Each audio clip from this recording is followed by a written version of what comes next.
महाभारत की कहानी अर्जुन के इर्द गिर्द घूमती है।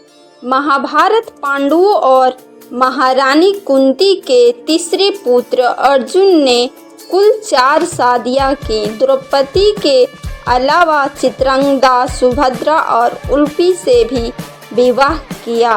अर्जुन और उलूपी के मिलन और विवाह का किस्सा बहुत दिलचस्प है और विष्णु पुराण में उल्लेख मिलता है कि उलूपी अर्जुन के दूसरे नंबर की पत्नी थी। वह नागराज कौरव की पुत्री थी। इंद्रप्रस्थ की स्थापना के बाद अर्जुन मैत्री अभियान पर निकले। उन्होंने सबसे पहले नागलोक जाने का निर्णय लिया।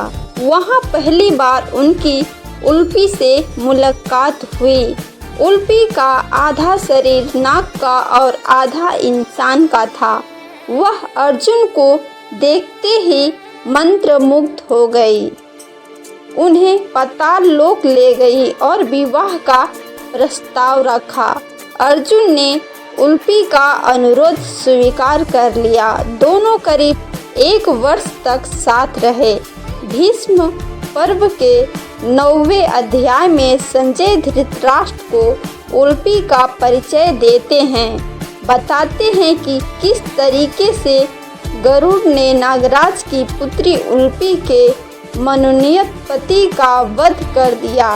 इसके बाद नागराज कौरव ने अपनी बेटी का हाथ अर्जुन को सौंप दिया। बेटे का जन्म विष्णु पुराण में जिक्र मिलता है कि अर्जुन और उलूपी के शादी से दोनों को एक पुत्र हुआ जिसका नाम इरावन रखा गया। उन्होंने अपना ज़्यादा समय माता उलूपी के साथ नागलोक में बिताया, वही युद्ध कौशल सीखा। इरावन अपने पिता अर्जुन की ही तरह बहुत कुशल धनुधारी निकले। उन्हें तमाम मायावी अस्त्र शस्त्रों पर सिद्धि हासिल की, साथ ही तमाम शास्त्रों पुराणों का भी अध्ययन किया।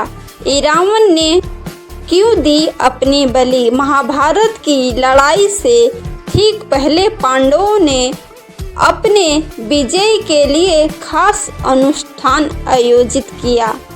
माँ काली की पूजा की। इस पूजा में एक नर बलि दी जानी थी। पांडवों और उनके मित्र कृष्णा दोनों असमंजस में पड़ गए कि आखिर बलि कौन देगा।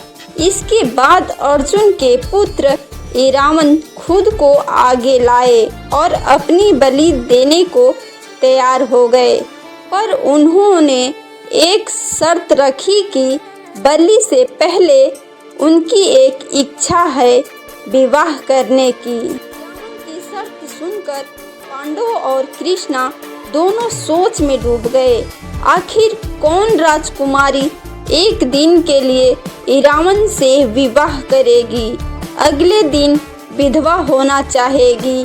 पर कृष्णा ने इसका भी रास्ता निकाल लिया। उन्होंने मोहिनी रूप धारण कर इरावन से विवाह की। इरावन के बारे में एक दिलचस्प बात यह है कि किन्नर उन्हें अपना देवता मानते हैं। उलूपी जब नागलोक लौटने लगी तो उन्होंने अर्जुन को वरदान दिया कि साम्राज्य उनकी बात मानेगी। पानी के अंदर अर्जुन को कोई भी परास्त नहीं कर पाएगा। यह भी जिक्र मिलता है कि महाभारत के युद्ध में जब अर्जुन ने अपने गुरु भीष्म पितामह का वध किया तो ब्रह्मपुत्र ने उन्हें श्राप दिया। बाद में उलूपी ने ही अर्जुन को इस श्राप से मुक्त कराया।